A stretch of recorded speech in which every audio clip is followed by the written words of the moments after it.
mais qu'est-ce qu'il fait lui? Et l'attaque de Tadej Pogacar à plus de 50, 80, 100 km de l'arrivée. De nouveau Pierre Rolland, attaque de Pierre Rolland. Attaque de Marlou. Allez, Lucas, Aïe aïe aïe, attention Philippe, le parapluie. C'est fini, c'est fini.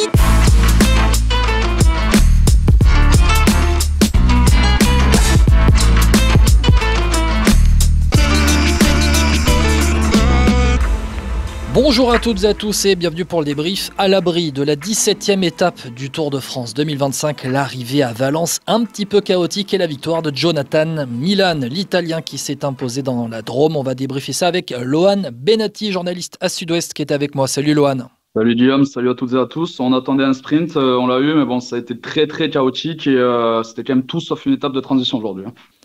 Oui, alors les étapes de transition, on va arrêter de parler d'étapes de transition maintenant, je pense, parce que ça a été encore la bagarre en début d'étape pour prendre l'échappée. Et puis même, il y a une relance en plein milieu de l'étape, initiée notamment par les Ineos.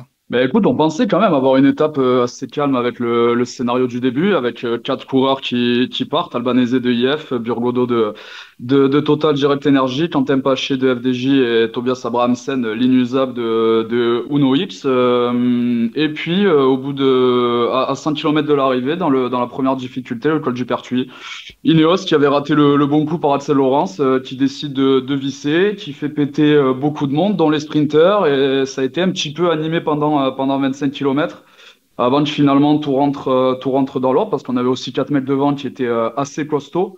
Et Abrahamsen, le dernier survivant, a tenu jusqu'à 4 km de l'arrivée, quoi. Ouais, Jonas Abrahamsen qui est un incroyable écraseur de pédales. On l'avait vu vainqueur à Toulouse. Je crois que c'est Quentin Paché qui est le combatif de l'étape, il me semble. J'ai pas vu l'info. Il était élu combatif de l'étape. Hein. Je l'ai vu, je crois, dans le final, avant que Abrahamsen, justement, ne s'échappe. Alors bon...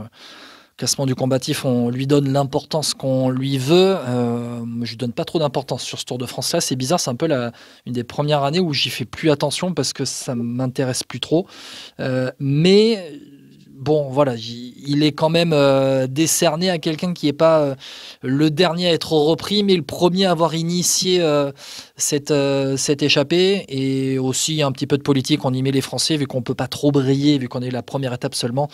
Hier, Quentin Paché, et c'est vrai que tu parlais des Ineos d'Axel Laurens. Axel Laurens qui a tenté en chasse-patate de revenir sur ses échappées en début d'étape. Ouais. Mais alors, je trouve ça bizarre. Je ne suis pas le seul à m'être interrogé sur le fait, mais les Lidl Trek avec Quinn Simmons, Quinn Simmons et Nils Politt, on les voit plus que nos grands-parents. Sur ce mois de juillet, ils sont à l'avant tout le temps.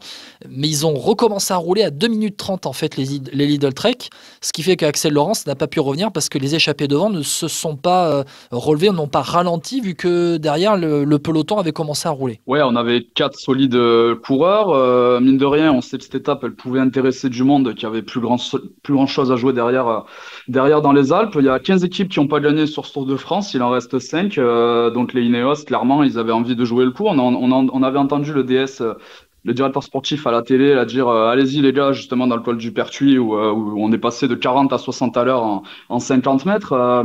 Donc Ineos a tenté. Visiblement, Axel Laurens avait des fourmis dans les jambes, mais il est parti à contre-temps, comme Wout van Aert aussi, qui est sorti dans la deuxième difficulté. Il n'a pas voulu attendre le sprint. On l'a vu tenter. Malheureusement, c'était voué à l'échec. Il est resté à une quarantaine de secondes, je crois, trentaine de secondes.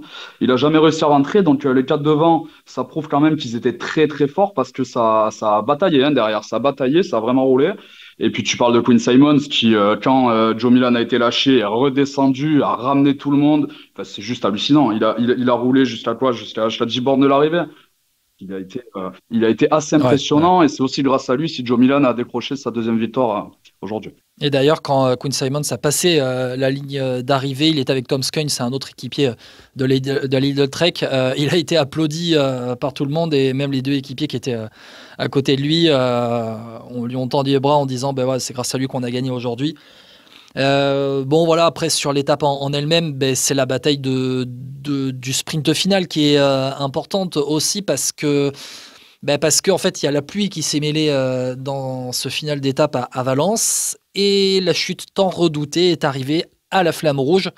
sous la flamme rouge, et j'ai envie de te dire que on l'attendait. Je sais pas si c'est le rétrécissement des barrières de la flamme rouge qui ont entraîné ça, mais il y avait des barrières un peu avant aussi. Mais en tout cas, on avait un strike. Jonathan Milan, qui a été remonté juste avant par un équipier de la Lidl Trek, a échappé à cette cassure qu'il y a eu, derrière, je crois, là, 12 ou... Juste derrière lui, juste devant Merlier. Et voilà, juste devant Tim Merlier, qui lui, arrivé, était tout seul pour se remonter dans le final. Et ben il était tout seul, et du coup, il s'est retrouvé pris par la cassure de la chute. Tu parles de cette chute, elle était quand même un petit peu inévitable. Abrahamsen a quand même bien mis le peloton sous pression. Il a réussi à garder quelques secondes sur ces grandes routes de la Drôme où le peloton avait un point de mire, mais ils se sont vraiment employés, les Soudal, les Lidl, pour revenir sur lui. Et puis il y avait ce fameux virage aussi à 700 mètres de l'arrivée dont parlaient beaucoup les équipes. Donc c'était sûrement très nerveux à l'approche de ce virage. Et malheureusement, inévitablement, c'est tombé. Ça envoyait Binyam Girmay au tapis. Ça envoyait, je crois, aussi Cyril Barth. Oui, Cyril Barth aussi. Merlier qui a été gêné, Merlier qui a été gêné juste devant lui, donc il n'a pas pu prendre part au sprint. Alors parce que c'est tombé tout devant, c'est tombé vraiment juste derrière Milan. Milan qui a connu une étape très très très compliquée, comme dès que la route s'élève, il est en grosse difficulté, le sprinter italien, mais il a une équipe derrière lui, il a une équipe solide, et puis lui il lâche pas, il sait qu'il y a ce maillot vert à aller chercher, et il a quand même eu beaucoup de chance, beaucoup de réussite aussi pour se placer dans ce sprint. Et puis derrière, ça s'est joué la victoire dans un groupe de 8-9, je crois, avec Andresen, avec Dely, avec quelques sprinters, Paul Penouet aussi, quelques sprinters qui avaient réussi à passer entre les gouttes. Voilà, il s'impose avec un demi-vélo d'avance sur Jordi Meus. Il confirme que c'est le sprinter le plus régulier de ce Tour de France. Il est toujours placé. Les 4 sprints qu'il a disputés, c'est premier ou deuxième à chaque fois battu par Tim Merlier. Donc il a désormais 60 points d'avance sur Tadej Pogačar, et on verra s'il va réussir à conserver son maillot vert jusqu'à Paris et les Champs-Élysées. Tu dis 60 points, toi, sur... 61 points. 61 points, oui, exactement. Il a pris les 11 la 5e place du sprint intermédiaire, et donc les 50 points à l'arrivée. Et pour moi, en tout, ça fait 72 points. Ah non, ça fait 72. Il y avait 11 points avant l'étape. Il en reprend 11 au sprint intermédiaire, ça fait 22. Et il y a les 50 points de la victoire, ça fait 72. Et il y a les 11 points du sprint intermédiaire parce qu'il y a les 4 échappés. Et c'est vrai que moi, je me dis à ce moment-là, tiens, il fait pas carton plein. Et il fait pas carton plein, et pour le classement du maillot vert après le sprint intermédiaire, je me dis bon, ça va être et finalement il prend les 50 points à l'arrivée. Jonathan Milan, et bon, on fait le débat maintenant. Jonathan Milan, maillot vert à Paris, on y croit maintenant? J'ai envie de te dire que tout repose sur Tadej Pogačar, comme à chaque fois et comme beaucoup de choses, tout repose sur lui. S'il gagne les 2 prochaines étapes à la Loze et à la Plagne, je pense que ça sera réglé pour le maillot vert. Maintenant, si c'est des échappés qui l'emportent, si Pogačar se désintéresse un petit peu de cette bataille du maillot vert, effectivement, c'est pas dit qu'il joue la gagne aussi sur les 2 dernières étapes, Pogačar, même si je pense que sur les champs, il sera quand même là présent. Mais bon, rien ne dit qu'il a aussi envie de s'y mettre à 150% sur les champs. Donc écoute, je pense qu'on en saura un petit peu plus après le petit pécule de points que ramassera Pogačar pour le maillot vert en montagne. Allez, je vais m'avancer. Je pense qu'avec la victoire de Milan à Valence aujourd'hui, s'il rentre dans les délais des 2 étapes des Alpes, il sera maillot vert à Paris, parce que je pense que déjà l'avant-dernière étape, le samedi à Pontarlier, on verra ni Pogačar ni Milan se jouer la victoire, qui a les sprints intermédiaires où Milan va se dépouiller pour aller prendre des points. Attends, je vais regarder le profil des 2 étapes des Alpes pour voir. Sprint intermédiaire dans le col de la Loze, et c'est en tout début d'étape. Dans les étapes de montagne, il a jamais réussi à prendre les sprints intermédiaires, Milan. Donc, mais là, attends, le col de la Loze qui arrive donc demain, le sprint intermédiaire, il est après 23 km seulement. Donc la ligne d'arrivée de Jonathan Milan, c'est 23 km demain. Et après, dans l'étape de La Plagne, c'est après 8 km de course, sprint intermédiaire, avant toutes les difficultés ensuite. Donc Jonathan Milan, avec maintenant ses points d'avance, il a 2 sprints intermédiaires à gagner, et puis c'est terminé, parce que même s'il remporte les étapes de montagne, Tadej Pogačar, il prendra, c'est 20 points sur les étapes de haute montagne, c'est ça? 15 points. 20 points. 20 points. Attends, Normalement, on va c'est du 20, mais regarder. Et j'ai un doute aussi quand j'en parle, donc je vais regarder l'étape de Hautacam sur les résultats et le classement donc de l'étape de Hautacam pour voir le nombre de points qui a été pris. À l'arrivée, c'était 20 points par Tadej Pogacar avec la victoire à Hautacam. Donc tu vois, il peut reprendre que 40 points maximum. Et en clair, si Jonathan Milan remporte le sprint intermédiaire de l'étape et que Pogacar remporte l'étape, ben, ça fait statu quo, c'est 20 points chacun. Donc en fait, voilà, Jonathan Milan a fait un grand pas vers le maillot vert quand même aujourd'hui, quoi. Le plus gros danger de Milan, c'est clairement où la question, ça va être que va faire Pogacar sur l'étape des champs. C'est-à-dire s'il la gagne, il prend 50 points. J'espère pour Joe Milan qu'il sera à plus de 50 points avant en plus, j'imagine que t'as le sprint intermédiaire en plus. Ouais, il y a un sprint intermédiaire en plus. Donc, non, Jonathan Milan a fait un énorme pas vers le maillot vert. Maintenant, le plus gros ennemi de Jonathan Milan pour ce classement par points, bah, c'est les délais sur les étapes de montagne. Ouais, clairement. Pour l'instant, C'est il a les délais. réussi, mais bon, il est en souffrance dès que la route s'élève un peu. Donc, on espère pour lui qu'il a quand même gardé un petit peu de fraîcheur. Ouais, complètement, parce que voilà, ça va pas être simple, ces 2 étapes alpestres. Juste pour revenir à cette arrivée à Valence, dire que tout le monde est rentré, tout le monde a passé la ligne d'arrivée. Danny Van Poppel n'a pas pris le départ de l'étape, mais sinon ceux qui se sont retrouvés à terre, Cyril Barth a terminé dernier de l'étape, 164e à 6 minutes 40. Les délais étaient à 20 minutes. Guillaume Girmay a passé la ligne d'arrivée quelques secondes avant lui. Donc, voilà, tout le monde a passé la ligne d'arrivée. À voir maintenant si tout le monde sera au départ ensuite de l'étape et des 2 étapes alpestres. Je te rajoute Louis Barret qui était au niveau du sprint intermédiaire, qui a été salement amoché, qui, le pauvre, a dû lancer la poursuite alors que les Ineos étaient lancés pleine balle dans le peloton. Et puis il a réussi à revenir, Louis Barret, qui est pas très vert depuis ce début du Tour de France. Il disait il y a 2 jours que lui-même se sentait pas très bien, qu'il prenait pas beaucoup de plaisir. On espère qu'il va bien récupérer et qu'il n'y a pas trop de casse pour le Français de Intermarché. Et après, alors bon, il y a des cassures officiellement sur la ligne d'arrivée. Je pense par exemple, je sais pas, un groupe à 55 secondes, voilà, ou un groupe à 55 secondes avec Van Dijk, Groves, Tronchon, Tobias Johannessen, Tim Merlier à 1,09, comme Tadej Pogacar, un groupe à 1,09 à Vingegaard aussi. Bon, tout le monde va être reclassé dans le même temps. Voilà. Il y avait la règle des 5 km qui s'appliquait sur cette étape à Valence. Juste Milan, Merlier, donc bon, on a eu, on va dire, quasiment tous les sprints massifs de ce Tour de France. On verra ce qu'il y aura sur les champs. De partout entre les deux, mais Milan remporte les 2 sprints que Merlier ne peut pas disputer.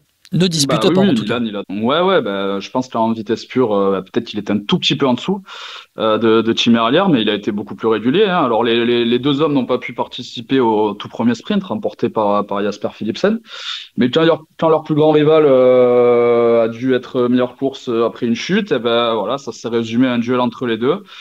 Et puis, ça s'est sûrement joué sur cette étape 8 où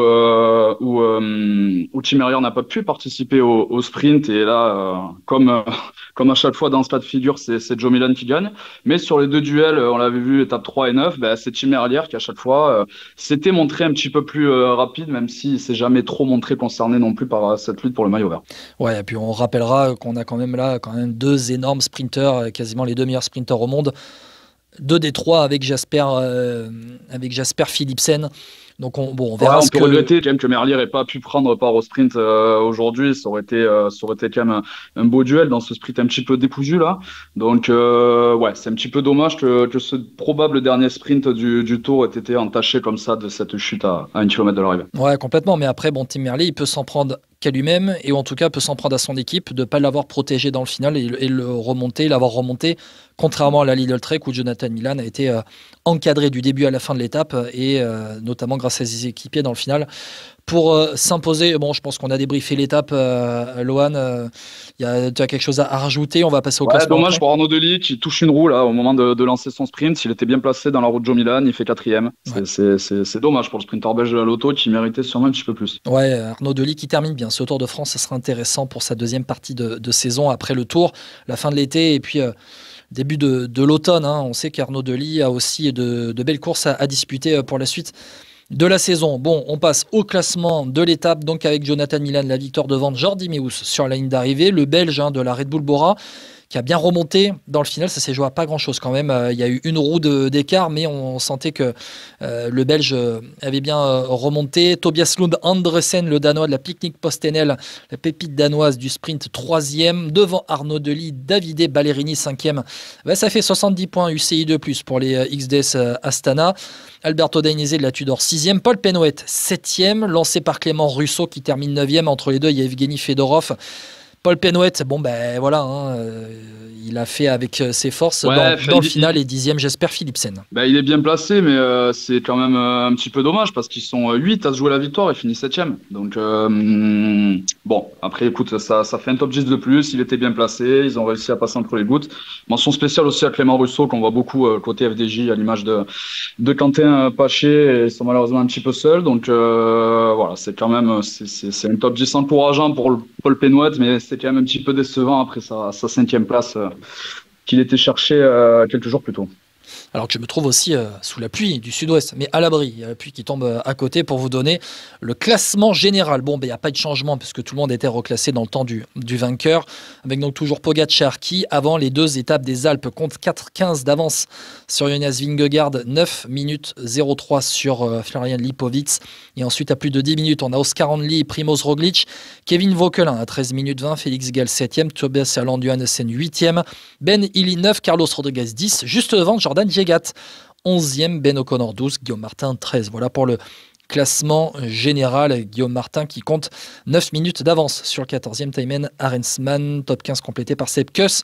Le classement par points, on en parlait avec Jonathan Milan qui compte maintenant donc 72 points d'avance sur Tadej Pogačar, et l'Italien a fait un énorme pas vers la victoire dans ce classement par points du Tour de France.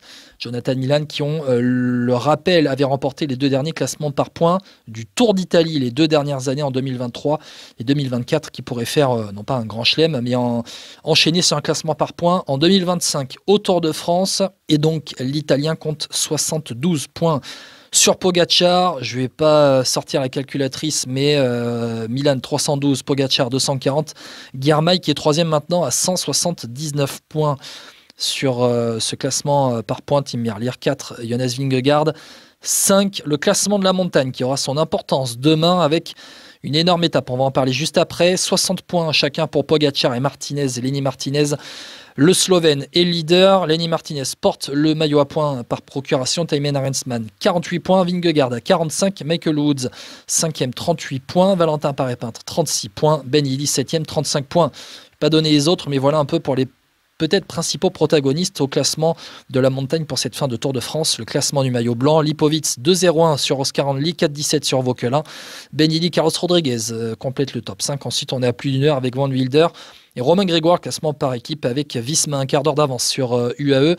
Plus de 3 quarts d'heure sur la Red Bull, un peu moins d'une heure sur Arkea, et à plus d'une heure, on a Decathlon 5e. Demain, le début du chantier alpestre. On a 2 énormes étapes avec le col de la Lose arrivé demain, mais attention, c'est pas la face qu'on a connue habituellement sur le Tour de France, c'est l'autre côté avec le passage par Courchevel. Et avant cela, une énorme étape. Pourquoi ? Parce qu'il y a et le Glandon hors catégorie et le col de la Madeleine, là aussi col de hors catégorie, et l'arrivée à la Lose, 2298 mètres d'altitude hors catégorie là aussi. C'est le début du chantier et on va voir ce que les gros ont dans le ventre. Enfin, les gros, les favoris du général, tu me comprends. Ah là, 3 cols hors catégorie sur combien? Sur les 130 derniers kilomètres, 70 kilomètres d'ascension. Là, il y aura clairement que les plus forts et que les plus costauds, que les leaders qui vont s'expliquer sur cette étape tout en haut du col de la Lose avec avant, tu l'as dit, Glandon et la Madeleine. Alors, est-ce qu'une échappée aura assez d'avance au pied du col de la Lose pour aller décrocher la victoire? T'y crois, toi? Ça dépend. Non, parce que Visma, je pense qu'ils ont aussi envie, comme on en parlait hier, d'aller chercher cette étape, notamment Vingegaard. Je pense que UAE va contrôler et pas laisser trop de chance. Je pense aussi que tu auras des mecs placés au général pour le top 10 qui vont essayer, pourquoi pas, de prendre la poudre d'escampette. Donc derrière, tu aurais peut-être des équipes qui se mettraient aussi à rouler. Je pense quand même que ça va s'expliquer auprès des favoris. Après, est-ce que Pogačar et Vingegaard pourraient se marquer? C'est la question. En fait, la question, c'est est-ce qu'on voit un autre vainqueur demain autre que Pogačar ou Vingegaard? Je vois quand même des favoris s'expliquer et je vois Pogačar s'imposer à la Lose parce que Je pense que la Visma va vouloir tout faire péter. Ça, par contre, c'est le scénario que j'attends. C'est pour ça que je vois pas trop les échappées s'imposer, parce que la Visma, on l'a vu dans l'étape du Ventoux, ils avaient placé et Victor Kampenaerts et Tige Benoot à l'avant. Les UAE vont être offensifs, les Visma, voilà, le lapsus, les Visma vont être offensifs, les UAE sur la défensive, et l'équipe UAE n'est pas, souveraine en fait. Je pense que les Visma vont tout faire pour isoler Tadej Pogačar, à voir si Adam Yates va pouvoir le suivre va pouvoir suivre loin Tadej Pogačar dans la montagne, mais on a vu que Pogačar était quand même rapidement esselé dans le Mont Ventoux. Il y a Sepp Kuss qui a aussi été là pour Jonas Vingegaard, donc et puis Vingegaard a attaqué plusieurs fois Tadej Pogačar, donc voilà, après Pogačar a une revanche à prendre dans le col du Glandon. On se souvient que c'est dans ce col du Glandon qu'il avait été lâché pour la première victoire du Tour de France de Jonas Vingegaard en 2022. Donc Pogačar, on sait qu'il aime prendre les revanches sur Jonas Vingegaard. En cette année, on se souvient de Combloux, on avait vu, quelle autre étape Pogačar a voulu prendre sa revanche, Lohan, dans ce Tour de France? Est-ce que tu l'as ou non? Je crois que c'est dans les Pyrénées, mais c'était au Takam, bien évidemment. Au Takam, où il avait pris une énorme défaite. Là, il me semble, c'était peut-être encore 2022 ou 2023. Mais voilà, il y a 2023, exactement, avec Van Aert qui l'avait fait craquer, et ensuite Vingegaard était parti. Donc il y a une revanche dans le Glandon, le col de la Lose aussi, forcément, on s'en souvient, l'énorme craquage en 2023 aussi, au bout de ses forces, Tadej Pogačar. Donc je pense que demain, Tadej Pogačar va avoir à cœur peut-être d'éteindre Vingegaard complètement, l'éteindre, pour ensuite passer une journée plus tranquille dans l'étape de la Plagne. Ouais, c'est possible. En tout cas, il n'a pas donné dans le Ventoux, il n'a pas donné non plus la sensation de vraiment forcer. Donc, je pense qu'on sera vite fixé sur les ambitions de Tadej Pogačar. Après, comme tu dis, effectivement, je pense que la Visma, si jamais elle mise sur une hypothétique défaillance de Tadej Pogačar, je pense qu'il faut qu'ils enclenchent des Glandons, clairement. Si Vingegaard a de bonnes sensations.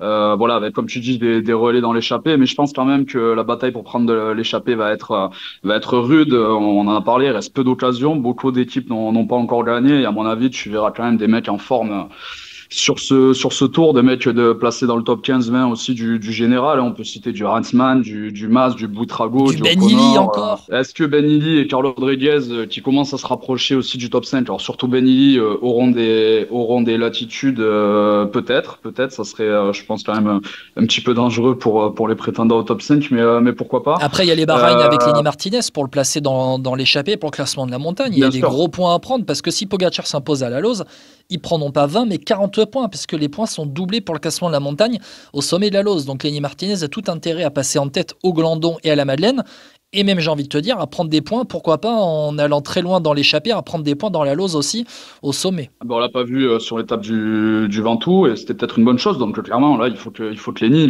s'il vise ce maillot à poids, il veut avoir une toute petite chance de le porter à Paris. Et clairement, là, il faut qu'il prenne les bonnes échappées, et demain et après-demain, et essayer de tenir le plus possible. Comme tu dis, il y a beaucoup de points accordés en haut de la Lose. Donc oui, pour Lenny Martinez, clairement, la question se pose même pas. Ça serait bien qu'on puisse voir un Guillaume Martin aussi, qui est quand même assez loin, même de la 11e place de Gégat, et qui doit se montrer, parce qu'il est quand même trop discret depuis le début du tour.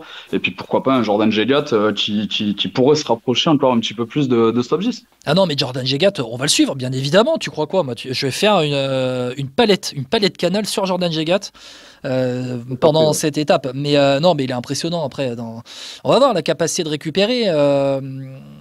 Avoir la météo aussi, je ne sais pas réellement quelle météo est prévue, je dois t'avouer, je n'ai pas regardé Météo France, mais je crois que c'est encore une journée compliquée demain dans les Alpes, donc à voir s'il y a des défaillances.